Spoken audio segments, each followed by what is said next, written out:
Le football, il a changé.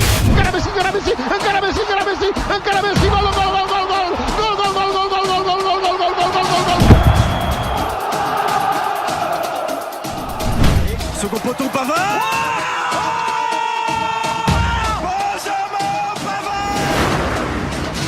C'est fini.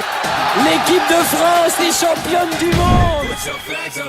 Je crois qu'après avoir vu ça, on peut mourir tranquille. Enfin, le plus tard possible, mais on peut.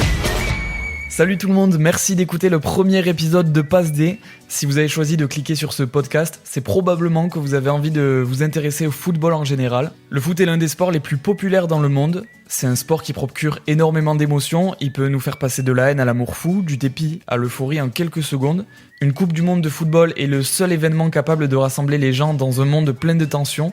Et c'est ce sport-là que je vais tenter de vous expliquer avec ses qualités comme ses défauts. On va d'abord revoir les bases du football, et puis au fur et à mesure on entrera dans les détails des particularités de ce sport, celles qui font que le foot entraîne un tel engouement chez les tout petits comme chez les très grands. Est-ce qu'on commencerait pas par son histoire ?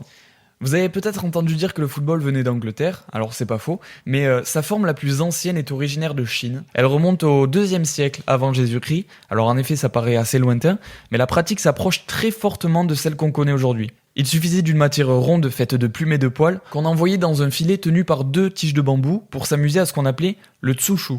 Alors attention, pas le droit d'utiliser la main, contrairement au jeu de la soule pratiqué au Moyen-Âge en France.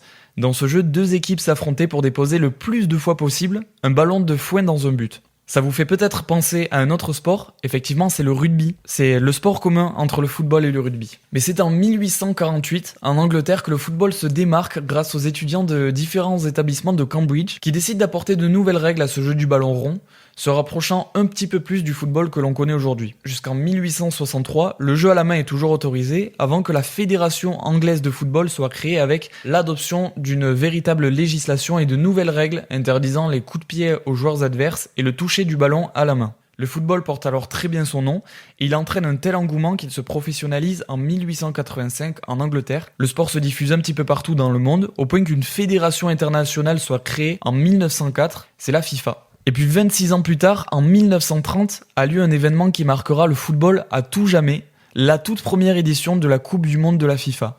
C'est l'Uruguay qui accueille l'événement, et c'est également l'Uruguay qui remporte cette compétition. Aujourd'hui, une Coupe du Monde de football attire des millions de personnes dans les stades comme devant leur télévision. Le football en général est capable de faire ressentir des sensations que même ceux qui ne sont pas passionnés peuvent ressentir. Ce jeu a une histoire aussi grâce à des événements qui l'ont écrite. Un but de la main de Dieu. Maradona, il était là, non, du point. De la main. Non, de la main. De la main, ce but. Ah là là, il a pas vu la main. Un coup de boule en finale de Coupe du Monde. Oh Zinedine. Oh Zinedine. Pas ça. Pas du tout avec pas ça, Zinedine. Des enfants de quartiers défavorisés devenus aujourd'hui des légendes.